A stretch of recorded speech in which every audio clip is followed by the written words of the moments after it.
രക്ഷാപ്രവർത്തനത്തിന് ആവശ്യമായ കോൺക്രീറ്റ് കട്ടറുകൾ, ആയുധങ്ങൾ തുടങ്ങിയവയുടെ അപര്യാപ്തതകൾ ഉണ്ടായിരുന്നിട്ടും രാഷ്ട്രീയ അഭിപ്രായങ്ങളെല്ലാം മറന്ന് ദുരന്തമുഖത്ത് രാഷ്ട്രീയം പറയാനുള്ള സമയമല്ലെന്നും നമുക്ക് ഓരോരുത്തർക്കും എന്ത് ചെയ്യാൻ സാധിക്കുമെന്നാണ് ഇപ്പോൾ ചിന്തിക്കേണ്ടതെന്നും പ്രവർത്തകരോടും ജനങ്ങളോടും ആവർത്തിച്ച പ്രതിപക്ഷ നേതാവ് എതിരാളികളെ പോലും അത്ഭുതപ്പെടുത്തി. ആവശ്യമുള്ളിടത്ത് എന്തും ചെയ്യാൻ നമ്മൾ തയ്യാറാണെന്ന് പറഞ്ഞ് ജനങ്ങൾക്ക് നൽകിയ ആത്മവിശ്വാസം ചെറുതൊന്നുമല്ലായിരുന്നു.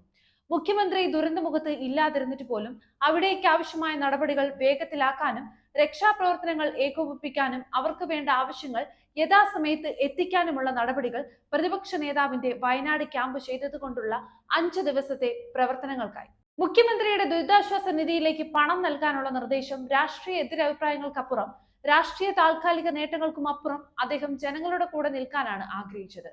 വരി തെറ്റാതെ പറയാം, ജനപക്ഷ ക്രിയാത്മക പ്രതിപക്ഷം.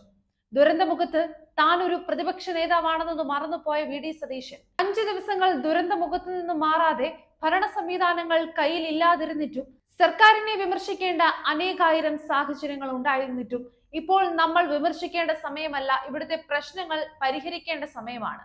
ദുരന്തമുഖത്തെ കുറവുകൾ പരിഹരിക്കാൻ പ്രവർത്തകർക്ക് നിർദ്ദേശം കൊടുത്തയാൾ, ആവശ്യമുള്ളത് എന്തും ചെയ്യാൻ നമ്മൾ തയ്യാറാകണമെന്ന് പറഞ്ഞ സതീശൻ അക്ഷരാർത്ഥത്തിൽ എതിരാളികളെ പോലും ഞെട്ടിച്ചു.